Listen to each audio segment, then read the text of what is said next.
Eu tive a pirâmide etária, homens e mulheres, o outro, e as idades.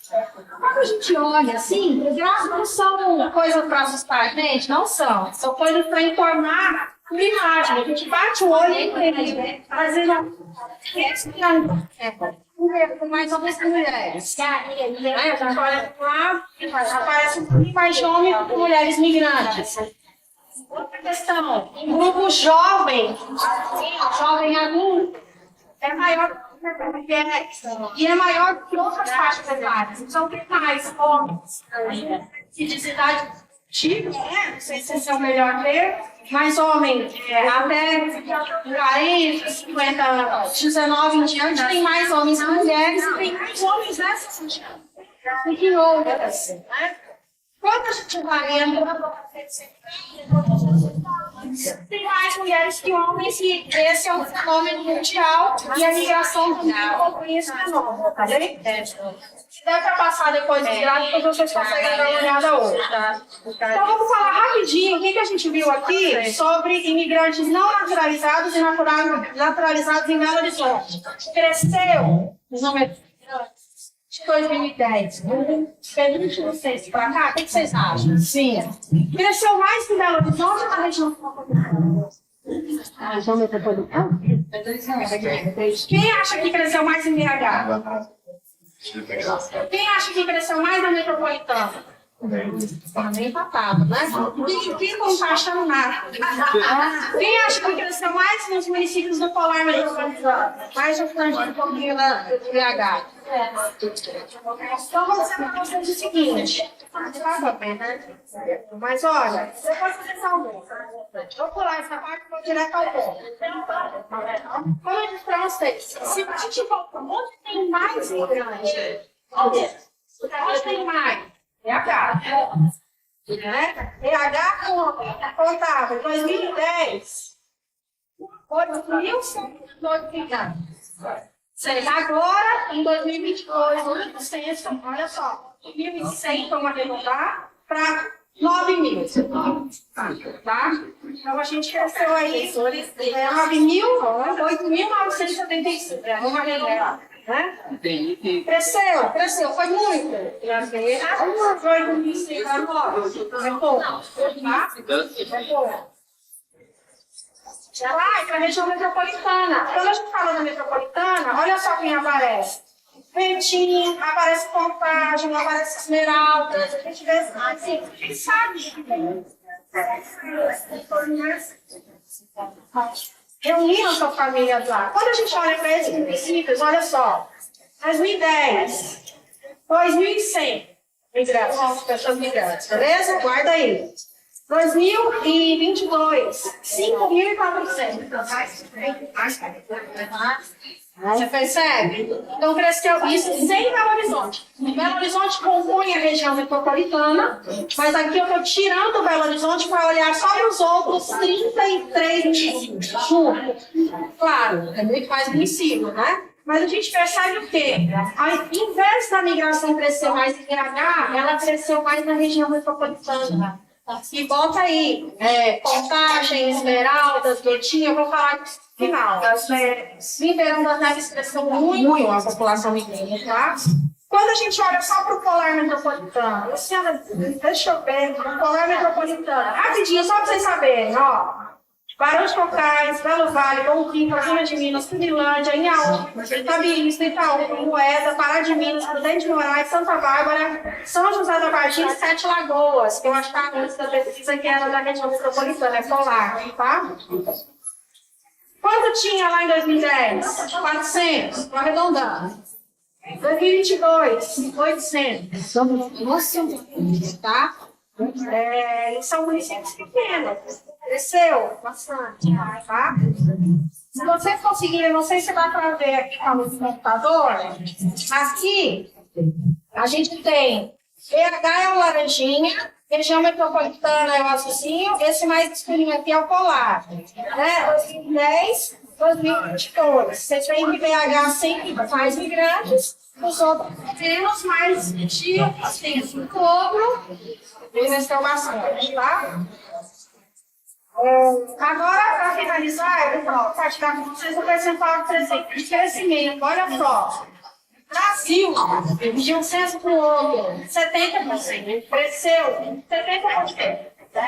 Minas Gerais, 52%. Belo Horizonte, 10%. Região metropolitana, sem BH, 159%. Metropolitana, 105%. Agora, lembra que eu falei que alguns municípios cresceram mais que outros? A gente vai olhar para percentuais em geralzão, estamos aqui na tá rolando? Está chato? Se vocês quiserem pegar mais perto, tá legal demais. Tá legal demais. Ó. Olha só. Para quem aqui é de Ribeirão das Neves? Tem alguém de Ribeirão? Contagem. Esmeraldas. Então depois você conta para o pessoal que mora lá, hein? Olha só. Primeiro lugar em crescimento migratório, Ribeirão das Neves. Depois em Inhaúma, depois em Itaúna, só que Itaúna passou de 3 migrantes para 14. Então, quando você pega o percentual, é alto, tá? Itaúna, Contagem, depois de Contagem vem Esmeraldas, tá? Vespasiano, Itaguara e Cagoteiro. Itaguara, quer dizer que foi depois chegou mais gente, que a gente sabe. Chegou mais gente em Itaguara. Já deve estar nos 40. Tá vendo? Porque a gente vai passar agora e vai encontrar isso num cenário diferente. Luciano, tem uma professora minha, que eu estou da Sandra, lá de Jaraguá, do WhatsApp, né? Ó, vocês vão lá apresentar isso, vocês vão falar quantos que tem em Itaguara? Aí eu falei assim, vamos, mas meio educando, né? Agora não tá ficado. Pois é, mas já está atualizado. Já está atualizado já em relação ao curso. Mas é isso, gente. Em resumo, depois que vocês podem dar uma olhadinha lá nos gráficos que no site, tá? Em resumo, de fato cresceu o número de imigrantes no Brasil, ou seja, na maioria dos municípios, né, em Minas Gerais, Belo Horizonte, mais para a região metropolitana, tá? E essa é uma informação relevante para a gente, né? Para a gente ter esse olhar. Tem muito migrante aqui, mas a gente precisa olhar para as pessoas que estão ou se deslocando de Belo Horizonte para a metropolitana, ou nesse processo de reunião familiares, as pessoas que estão na metropolitana já não sabem o que acontece, tá bem? E esse é o cenário atual, espero ter trazido informações para vocês. E aí, a gente faz o próximo passo agora.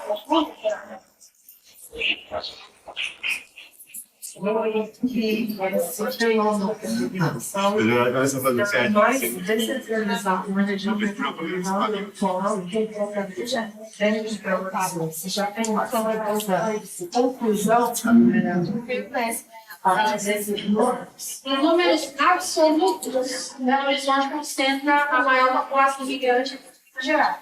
Se a gente pensa em isolativo, a gente está crescendo, mas ainda é menos que Belo Horizonte. Se a gente olha aqui, olha, esse aqui, Belo Horizonte conta 8.100 migrantes no último tempo. A região metropolitana sem BH está com 2.100. Você vê a diferença? Você já ainda está mais tarde, mas está crescendo. Quer saber? Olha, meu chute é pelo questão do aluguel. Crítica muito tem os outros, tem o que você tem que não percebem o contato entre as pessoas, mas falta de acesso. Agora, tem a questão que é muito relevante, a questão da familiar, né? Vem também, né? Como eu chego, tem uma reunião de família, parceiros, amigos. Sim ou não? Estou equivocada? Não, sim. Como pessoas conhecidas, parentes começam a chegar na mesma localidade. Né? Então, Esse movimento é muito interessante. Itaguara, por exemplo, acabou de chegar uma família que tem aqui em Itaguara, está crescendo, acabou de chegar uma família gigante. Que país? Vamos, bora?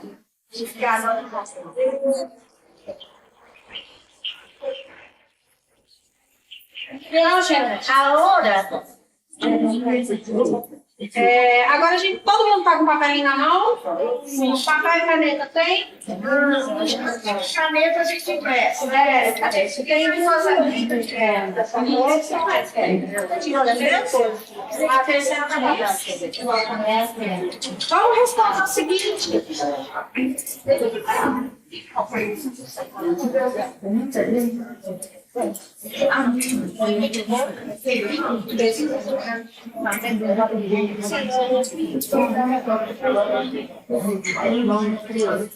Em 2022. É do Censo Demográfico de 2022. É uma fotografia do Brasil daquela data, 31 de julho de 2022.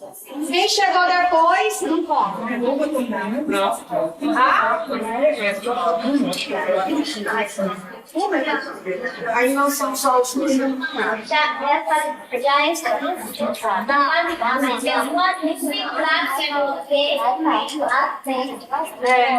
Qual que é a metáfora do IBGE? Se você qual que é a metáfora do IBGE? O IBGE pega o dia 31 de julho e faz uma fotografia do país. Quantas pessoas moram na sua casa? Qual que é a cor? Qual que é a raça? Qual que é a renda? E tira uma foto. Quem chegou depois, quem mudou depois, não está nessa foto. Se eu fui daqui para o Maranhão, eu estou na foto de 31 de julho, eu estou na foto daqui, não estou na foto do Maranhão. Então, de uma hora para outra, alguém falece, alguém nasce, alguém morre, e aí muda. Só que a gente precisa de uma data. A nossa data é 31 de julho de 2022. Depois disso mudou muito. Só que o IBGE só vai fazer um censo de novo daqui a 10 anos.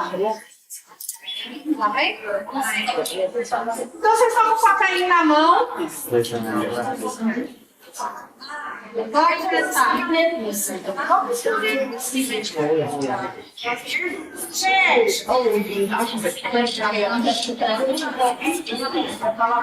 Quem está com o papelinho na mão? Até o final da fila. Luta. Valendo! Quais vocês acham que são os maiores desafios para as pessoas migrantes na região metropolitana de Belo Horizonte? Quais são os maiores desafios para as pessoas migrantes na região metropolitana de Belo Horizonte?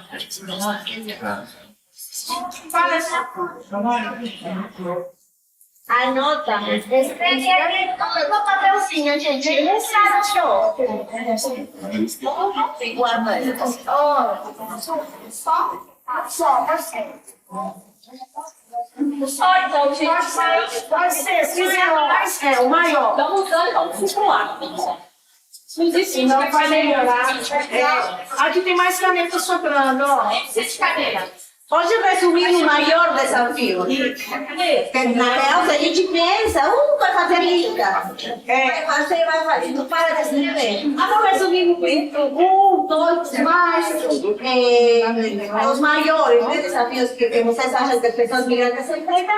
Escrevem de um lado e guardam esse papelzinho com você, porque depois vai ter mais atividade, tá?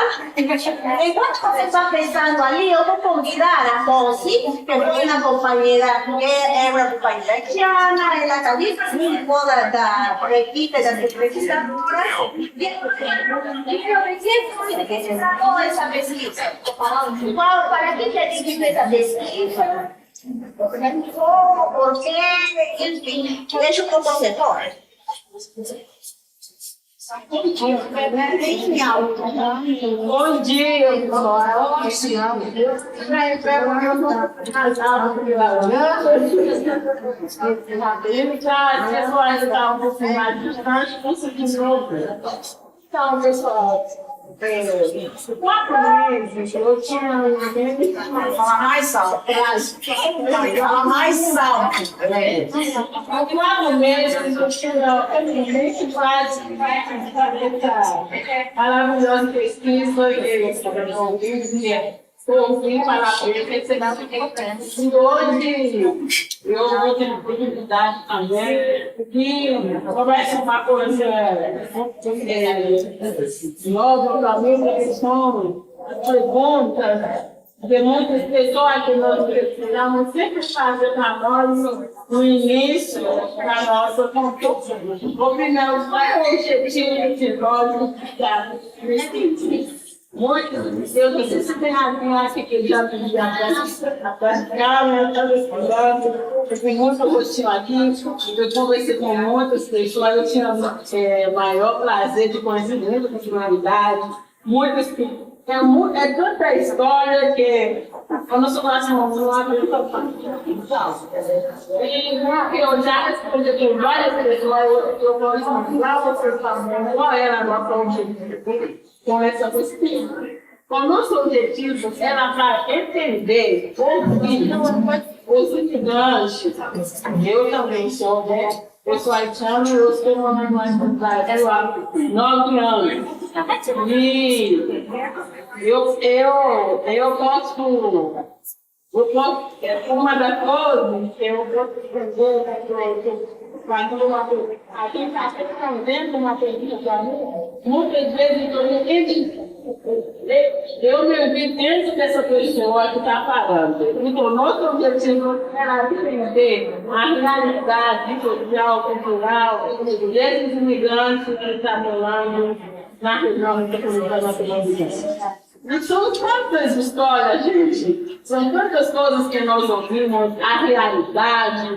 E, às vezes, você vai uma pessoa com a outra, a história vai ser parecida, vai ser quase a mesma coisa. Você vai ouvir de um haitiano, de um venezuelano, de um argentino, de tantas pessoas, de um africano que nós entrevistamos, e as histórias são quase a mesma coisa que nós ouvimos de quase todos. Por quê? Porque todos eles têm a mesma história, o mesmo porquê que eu estou aqui, é por a mesma razão também que eles também estão nesse país. Então, nós fizemos essa pesquisa a entender a adaptação deles, a dificuldade como migrantes. Eu sou a pessoa mais certa para falar sobre isso, sobre a dificuldade de chegar no país sem saber nada, uma língua totalmente diferente do que o meu.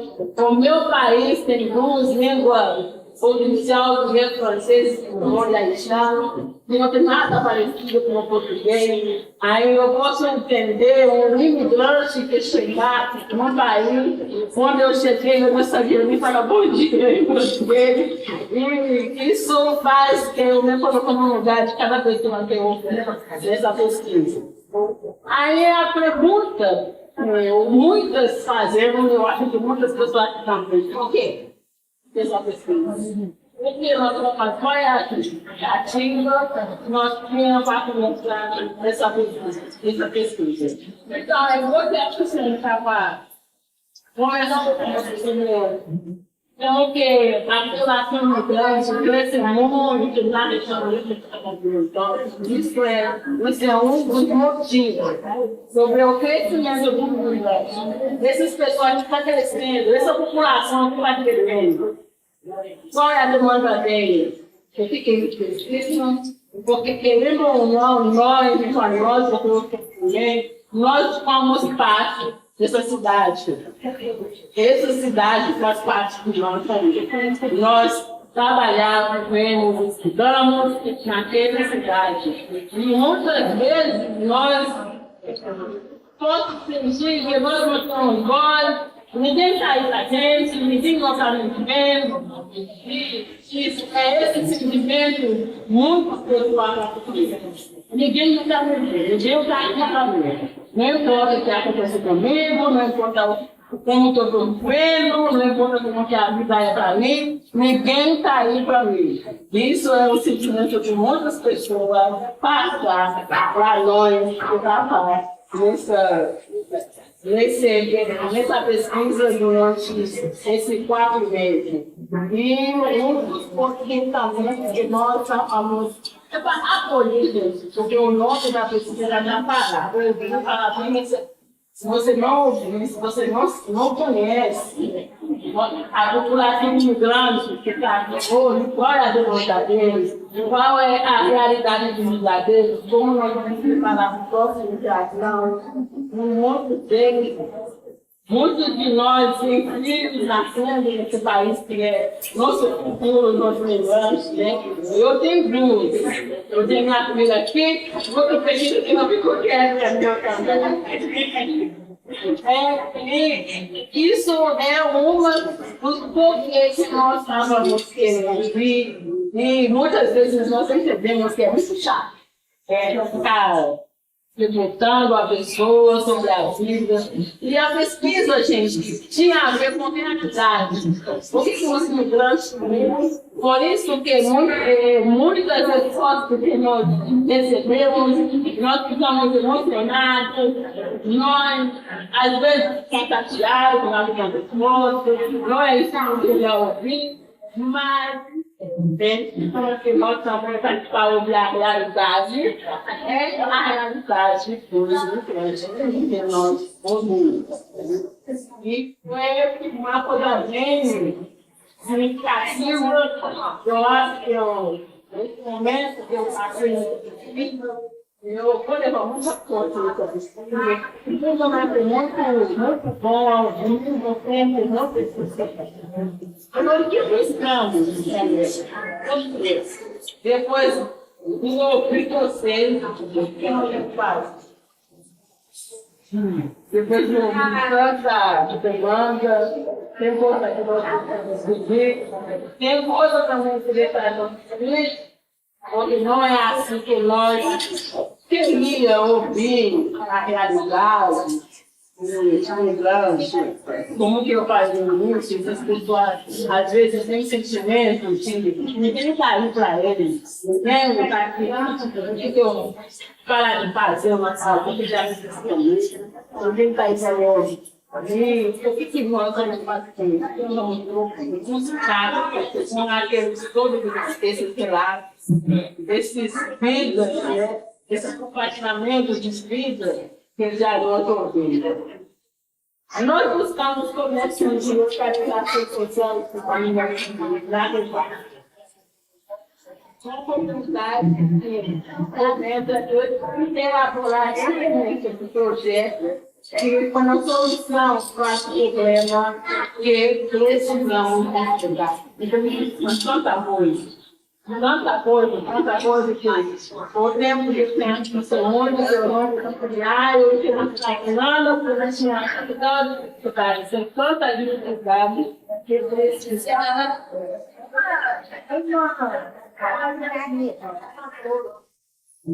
Temos que esse coisa, como você chegou a ouvir, já não fez da forma, não é isso que nós temos. O poder da nossa cidade, de associação com a cidade, para que a cultura permaneça, seja entre a sociedade para trazer a comunidade. Identidade, comunidade, ilusão, para a criação de tribulações nacionais, eleições chegadas, não captadas, muitas pessoas que nós vivemos, desde 5 anos, 6 anos, também nós temos pessoas que têm 4 meses, 6 meses, aqui na igreja. É lógico que a experiência de uma pessoa de 5 anos, a uma chegada não é a mesma coisa. É uma coisa totalmente é bem diferente. Você acha mais satisfação na pessoa recém-chegada do que a pessoa que já não 6 anos aqui. No meu caso, com 9 anos aqui, a frustração que eu encontro com uma pessoa que tem 1 ano aqui já não é mais uma frustração. Isso é uma coisa que as pessoas precisam ligar. Uma das reclamações que nós ouvimos muito é falta de acolhimento quando as pessoas chegarem. Falta de informação, falta de insumo, onde que eu vou para conseguir essa informação. É muito maior que nós ouvimos.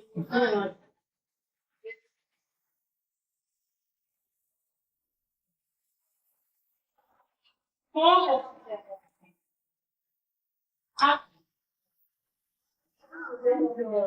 muitas coisas, inclusive,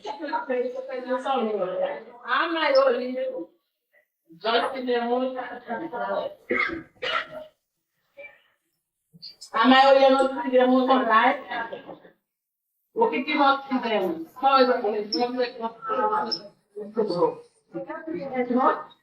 Informação. As pessoas de uma forma, nós sempre começamos uma forma para deixar a pessoa um pouquinho à vontade para compartilhar o que nós precisamos. Às vezes, parando com uma pessoa mais extremista, muitas vezes a pessoa fica com dificuldade de se abrir para nós, para falar, por algum motivo, já recebi assumindo questão da verdade. Quando eu pensava, eu posso mesmo questão da verdade. A pessoa fica de medo, fechamento, não sabe. Se eu responder depois, nós deixamos as pessoas sabendo que os dados dela, que o nome dela, a gente está sobre as perguntas que nós temos. Nós perguntamos quanto tempo a pessoa tem no país, quanto ver aquilo, qual a cidade que ela chegou no Brasil, qual a cidade que ela enfrenta quando ela chegou, qual é o principal dificuldade que ela no momento hoje, no dia a dia da pessoa. Então, o que a pessoa precisa para se sentir em casa? Quando eu falo assim, essas pessoas chegando na região do Belo Horizonte, que elas preparam e a cidade que não faz parte uma das perguntas-chave, o que essas pessoas precisam para eles se sentirem em casa. Vocês não vão ter noção de tanta coisa, porque você não pensava nessa questão, várias pessoas, infelizmente, tem uma parte que se sente em casa, mas a maioria, para falta muita coisa para eles se sentirem para eles se casa, para eles se sentirem parte da cidade, para eles se sentirem que a cidade faz parte da vida. E a pessoa acaba aceitando algumas situações que eu não sabe o jeito porque eu sou estrangeira, eu sou imigrante, eu não tenho direito de entrar no movimento.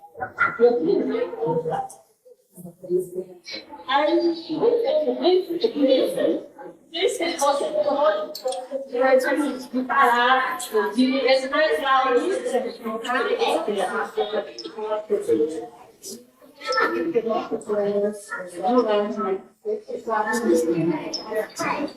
e nós concluímos a entrevista com dados de informação, de intenção e de força que precisa ser olhada, que precisa ser ouvida. Eu sei que uma coisa de hoje, trabalhando, que tudo vai estar resolvido, várias ajudas. Mas o importante é deixarmos o caminho Nós vamos obrigar o passo, que é o dia a dia.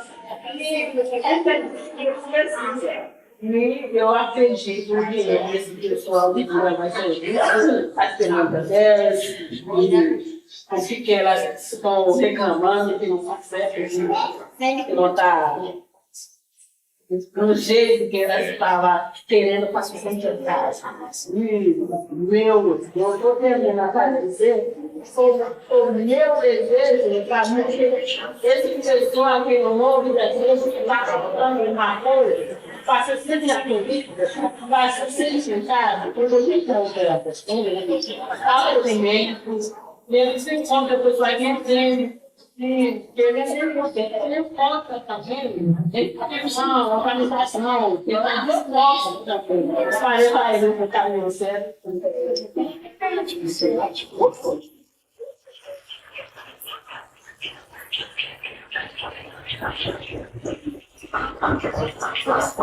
Obrigada, moça. Gente, então, como a Rosi falou, a partir dessas narrativas, a gente foi construindo um mapa. Era para repassar para vocês o mapa, lá bonitinho, cada um, não vai possível. Mas depois a gente vai publicar esse mapa no site da Associação da Cidade, e todo mundo vai poder acessar. Ele é muito dinâmico, porque a gente consegue ver as principais tensões que foram levantadas, que foram 16 grupos de tensões a partir de um tema em comum. As narrativas foram todas processadas através do sistema de inteligência. E uma questão semântica, de similitude de palavras, foi extraída e juntada por grupos das narrativas. E a partir desse ajustamento, desse agrupamento, se determinaram 16 grupos de tensões. Eu vou passar por elas rapidamente, então para vocês saberem, escutarem quais foram esses 16 grupos. E eu acho que para pessoas migrantes faz muito sentido, porque a gente vai lendo, escutando e se identifica com cada uma delas. Como você falou, com cada entrevista, pelo menos para pessoas que migramos, era uma identificação muito próxima. Né? Nós estamos falando isso, não estamos vivendo por todos, né? Foi muito próximo. Para pessoas que não migraram internacionalmente, ou que já estão migrando há mais tempo, vai ter também uma identificação, porque isso é um processo de adaptação. Né? Então, olha, escuta os 16 grupos que a gente conseguiu identificar. Espera e precariedade no atendimento público de saúde. 2. Dificuldades linguísticas nos serviços públicos. 3. Desafios e riscos nas jornadas migratórias. 4. Dificuldades na validação de diplomas de estudo. 5. Traumas e medos de migração forçada. 6. Sonhos acadêmicos interrompidos e recomeços. 7. Dilemas entre sonhos pessoais e laços familiares. 8. Frustrações e anseios na adaptação social. 9. Racismo e xenofobia na vida cotidiana. 10. Inclusão e dignidade além do rótulo de imigrante. 11. Sonhos e lutas por trabalho digno. 12. Choque e adaptação entre culturas diferentes. 13. Sonhos e barreiras na reunificação familiar. 14. Burocracia e humilhação nos processos de documentação.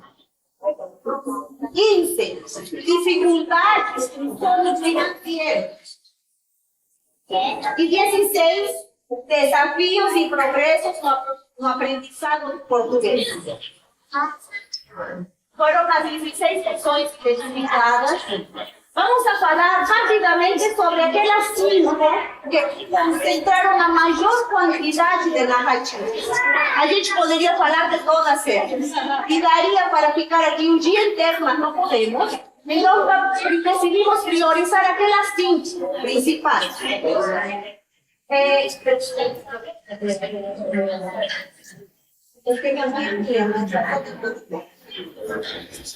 Vamos iniciar falando daquela primeira, da que reuniu 53. Agora penso que estava na cola. 56 narrativas. Todas pelas isso. Que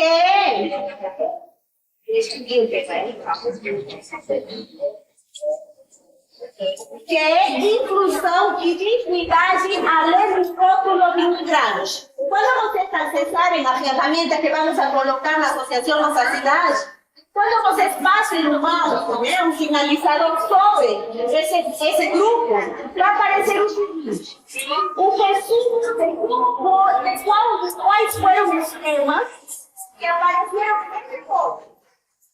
Então, as narrativas desse grupo revelam experiências relacionadas ao reconhecimento e dignidade das pessoas que vivem na região metropolitana,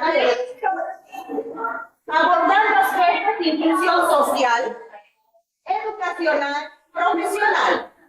Os relatos mostram contrastes entre educação e acolhimento e exclusão, evidenciando diferentes perspectivas de como os migrantes são vistos e tratados na sociedade.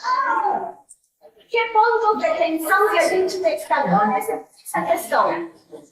Por exemplo, quando a gente evidencia e observa que existe despreparo nas escolas para recibir alunos migrantes.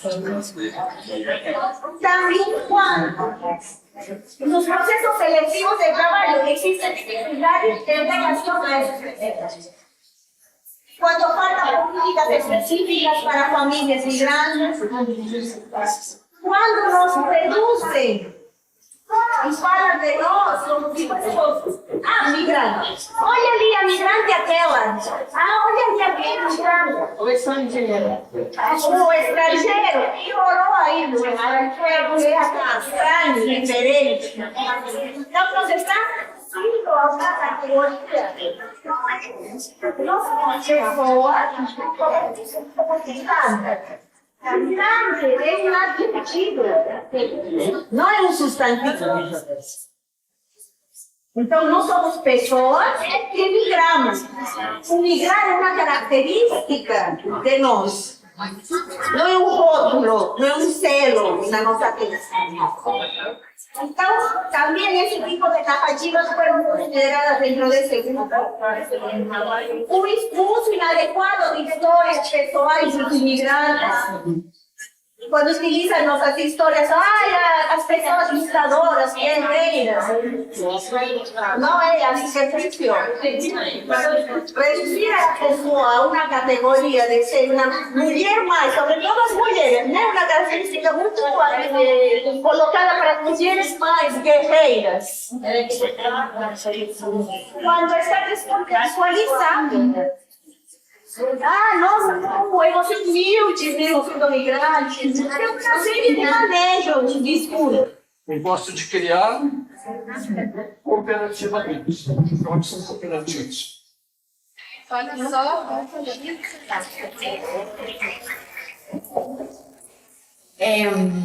Não, assim, sensacional, maravilhoso. Eu fui entrevistada na pesquisa e me senti muito ouvida, de verdade, acolhida. E fico muito feliz, assim, de saber como está sendo o retorno, né? Essa devolutiva, como está sendo tratados todos esses dados com tanto cuidado, tanto capricho. E eu acho que já, assim, vocês conseguiram construir um banco de dados preciosíssimo, que ele tem que ter um longuíssimo prazo de uso e de atualização constante, né? Então, eu imagino algumas coisas aqui. Esse banco de dados tem que ser de obrigatória consulta pelos tomadores de decisões. Aqueles que definem para como é usado o orçamento público e debates que estão atualmente cursando na Câmara Municipal, assim, para falhar coisas muito imediatas. Atualmente está sendo tramitado na Câmara Municipal de BH projeto de lei, por exemplo, para adotar uma política municipal. Então, que tal a gente pedir uma audiência pública na Câmara e levar esses dados lá, por exemplo? Então, resolve as dúvidas, né, de quem esteja duvidando atualmente que esse PL tenha que ser aprovado, né? Que tal uma sessão diretamente com prefeitura, tá, né, que estão sendo feitas essas diligências, né, administrativas, que o governo municipal dá tipo um ok, né, pro PL. Então vamos lá levar os dados de comunidade. Então, tem alguma dúvida que esse PL tem que ir para frente, que tem que ter o aval e aprovação, né, também da prefeitura, o governo municipal, por exemplo, né? Então eu pensaria isso. E eu posso voltar para a anterior pergunta, que eu acho que uma coisa assim, que seria bem bacana, seria para próximas edições, que eu espero que seja uma pesquisa, um banco de dados de contínua atualização. Assim, não tem como não. Não tem como não. Tem que ser um mapa de edições vivo, dinâmico, que continua a ser atualizado. Então, para essa atualização, eu imagino que seria muito interessante começar a inserir outras coisas que, quando se faz esse levantamento geral de dados, ficam um pouco invisíveis, né? Então, eu fico pensando, por exemplo, questões do oral, né? Essa interseccionalidade com as pessoas, né, que são indígenas, mas também migrantes. Isso acontece muito na academia. Pesquisa sobre pessoas oral. Fica totalmente invisível sua trajetória enquanto migrantes e de migrações forçadas. Por exemplo, né? Essa intersecção. E quando elas são, né, enquanto pessoas migrantes, nem sempre são abrangidas por esse tipo de pesquisa sobre migração, né? Ou também questões de gênero, questões reprodutivas, assim, não tem como pensar que as trajetórias migratórias não tem nada a ver com trajetórias reprodutivas nas nossas vidas, enquanto mulheres, pessoas com capacidade de gestar, né, tem muita coisa. Escolheram não ter filhos, acesso a métodos contraceptivos, essa dimensão da saúde sexual e reprodutiva fica constantemente invisível. Nas grandes pesquisas nacionais sobre saúde sexual e reprodutiva, mulheres migrantes estamos totalmente invisíveis. Nem somos escutadas, porque por motivos metodológicos, pela questão do idioma, as mulheres migrantes não são entrevistadas nessas grandes pesquisas. E da mesma forma, né, nas pesquisas sobre pessoas migrantes, essas questões muito específicas, né, das mulheres nas nossas vidas reprodutivas ficam invisibilizadas. Não são espontaneamente faladas nas entrevistas, mas também não tem nenhuma pergunta, né, na metodologia que ajude a incentivar que essa pessoa encontre esse lugar da entrevista como um lugar possível para também falar sobre essas coisas. Muita coisa. Violência obstétrica, dificuldades, assim, maus tratos, né, na gravidez, situações de violência, né, enfim. Então, seria também interessante para pensar nessa atualização dinâmica, se abrir também para esses temas que ficam tão invisíveis. Perfeito. E também, Cata, quando as pessoas migrantes são entrevistadas, não tem ali uma pergunta sobre a nacionalidade e a origem daquela pessoa e ficam invisibilizadas. A gente não sabe se é brasileira ou não, por exemplo, né? Então, para a gente ir encaminhando aqui para o final, chamo a nossa companheira Cris. Uma salva de palmas para a Cris.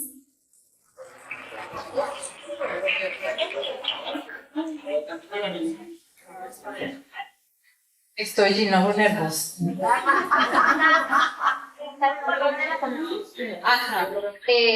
Voy a hablar de 3 puntos importantes porque toda pesquisa tiene una razón, toda pesquisa quiere arrojar, además de un resultado, las acciones, que las acciones son importantes después de una pesquisa. Y los 3 puntos son o Fondo Generativo para Pessoas Migrantes, a cooperación y o fortalecimiento das comunidades, e a certeza de que a pesquisa que realizamos hasta agora não termina. É só o começo, Catarina. A gente só iniciou. Então, imagina.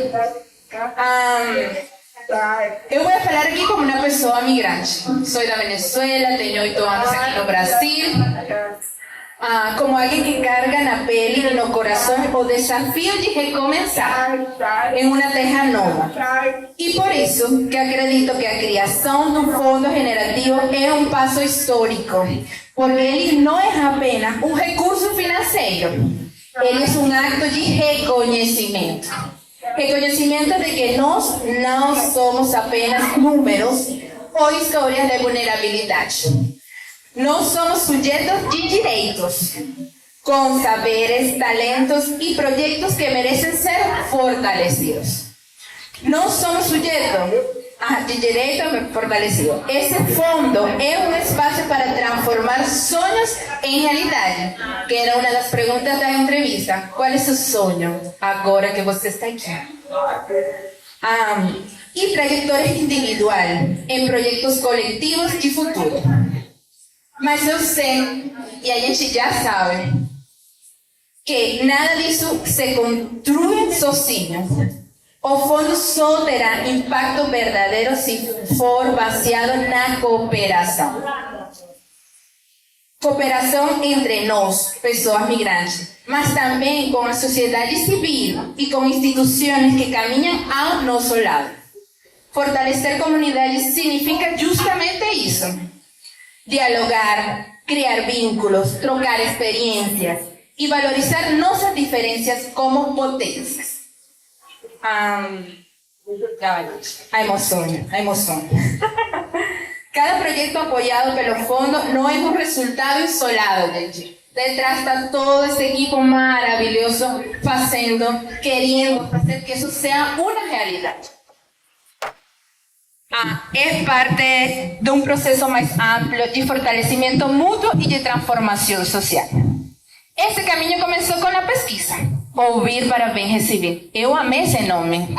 Ouvir para bem receber. A vezes a gente quer falar.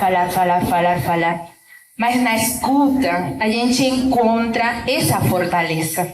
A gente encontra soluções. E a gente encontra este fundo generativo para migrantes. E é aqui que eu quero fazer um convite especial. Este fundo é para vocês, migrantes, refugiados. Para que seus sonhos, suas ideias, seus projetos nasçam desde sua comunidade, nossa comunidade.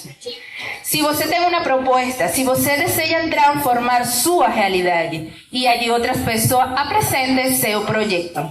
Participe, esse fundo só terá sentido se for ocupado e transformado por nossas vozes e caminhos, porque nossas vozes e caminhos são os que vão fazer a diferença.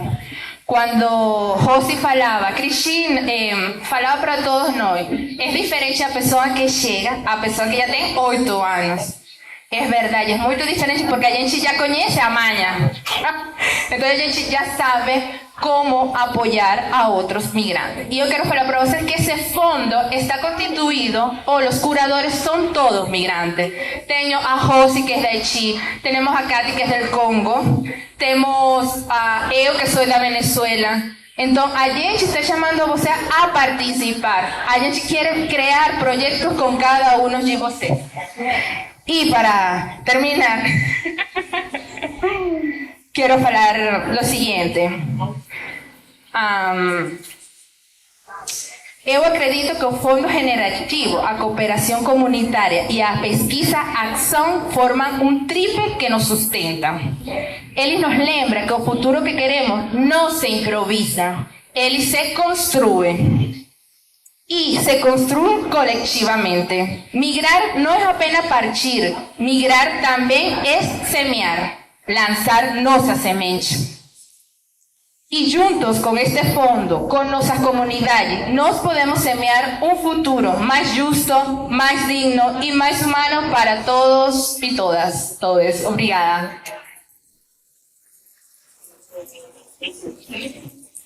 A Denise está fazendo ali os sinais. Acabou. Já, gente, agora temos que pegar nosso tempo, que a gente não que perdeu assim. Agora a gente vai ter que fazer no microfone tudo que a gente fez sem microfone. Gente, agora eu peguei o microfone e ninguém. Não solto, não largo. Estamos terminando. Muito obrigada pela presença, muito obrigada pela escuta, pela troca e pelo que vem para frente. Porque, como a Cris falou, agora é só o começo. É sobre esses resultados, sobre isso que a gente tem levantado, que a gente vai continuar construindo. E lembrar sempre que o trabalho que a gente fez e a pesquisa que a gente fez não é caridade. É solidariedade. A caridade é aquela que vai da pessoa que tem para a pessoa coitada, que não tem. Não se trata disso. Esse trabalho aqui se trata de solidariedade, que é aprender com a outra pessoa que está chegando, conversar com a outra pessoa que está chegando de igual para igual. É nesse caminhar lado a lado que podemos construir uma cidade, uma Belo Horizonte, uma região metropolitana mais justa e digna para vocês que são de aqui, para nós que chegamos. Então vamos juntos, juntas, construir essa cidade viva, plural, diversa e considerando as pessoas que estamos em movimento e que chegamos em algum momento e quem sabe se continuemos caminhos, enfim. É isso, gente, muito obrigada. Tem um vídeo, não, peraí, as palmas vêm depois, gente, pera. Tem um vídeo que a gente ia passar, mas ele vai estar transmitindo lá do lado das meninas da gastronomia. Convido vocês a experimentar as delícias que as meninas trouxeram, especialmente para esse encontro.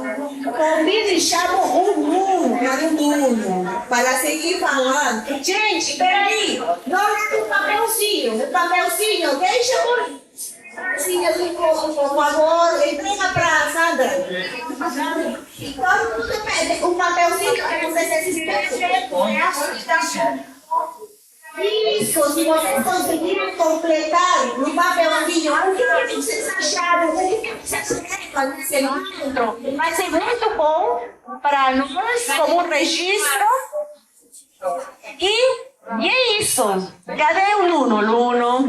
Agora vamos a continuar, que já temos luz, temos palco, temos... Muito obrigada, gente. Viva, viva! Queridas pessoas conectadas, primeira coisa, viva a luz! A luz voltou. Gente, muito brevemente, o que vai acontecer daqui para frente? Nesse espaço aqui, a gente vai ter apresentações musicais, de poesia, né, que a gente chama de show de talentos. Temos pessoas inscritas e também o palco está aberto se alguém quiser se expressar. Vamos ter um leilão de todos os feirantes. Eles doaram um item para fazer o leilão aqui. Quem se inscreveu pelo Simpla, lá na internet, levanta a mão, só para eu saber. Quem escreveu pelo Simpla? Todo mundo que escreveu pelo Simpla tem direito à nossa moeda do evento que chama Coin Nectar. Tem direito a ganhar 10 Coin Nectars. Aí é só passar ali na frente, ó, o pessoal que está na banquinha com a roupa laranja e pegar seus Coin Nectars. Como é que é? Tá. Lá na entrada, tá bom? Tá. Então, tem direito a Coin Nectar. Quem escreveu pelo Simpla pode ser usado tanto no leilão quanto nas barraquinhas de comida. Aliás, sugiro vocês que logo depois que eu terminar aqui e a Brenda dá o recado dela, que vocês vão, já está quase na hora do almoço, né? E tragam para cá para continuar. Outro aviso, vai começar uma conversa sobre empregabilidade de imigrantes lá dentro, se eu não me engano. Não? Ah, de PCDs, que acabou de... Empregabilidade de PCDs, desculpa. Vai ser no 6º andar, é isso? É porque o auditório eu acho que deu um problema. Auditório, desculpa. Então, no auditório, empregabilidade para PCDs vai começar, tá bom? Então é isso, gente. Fiquem por aqui, o evento está só recomeçando, muita coisa para acontecer ainda. Brenda, a palavra é com você. Obrigada, Nuno. Gente, todo mundo que participou, só um avisinho. A gente vai ter todos esses resultados, um mapa, os gráficos, tudo que a gente conversou aqui hoje, inclusive num site, que vai ser o relatório final da nossa pesquisa, tá bom? A gente vai divulgar em todos os Instagrams que estão relacionados, Projeto Lê, Cio da Terra, Nossa Cidade, todos os sites, para que todo mundo consiga acessar. E a ideia é que eles sejam traduzidos, o site vai ser traduzido nos 5 idiomas que nós fizemos as entrevistas, tá bom? Então todo mundo vai conseguir ler em português, espanhol, francês, crioulo haitiano e eu estou esquecendo algum. Qual que é o outro? Inglês. São 5 idiomas, tá bom? Que todo mundo vai poder ler. É isso, gente. A gente vai lançar ele e vai divulgar, tá bom? Porque ele não tá ainda, a gente está fazendo, tá bom? Ele está em construção para a gente incluir tudo isso, tá bom? É isso, gente. Aproveitem a feira, as conversas. Você quer falar, querido? Ah, no me tengo derecho a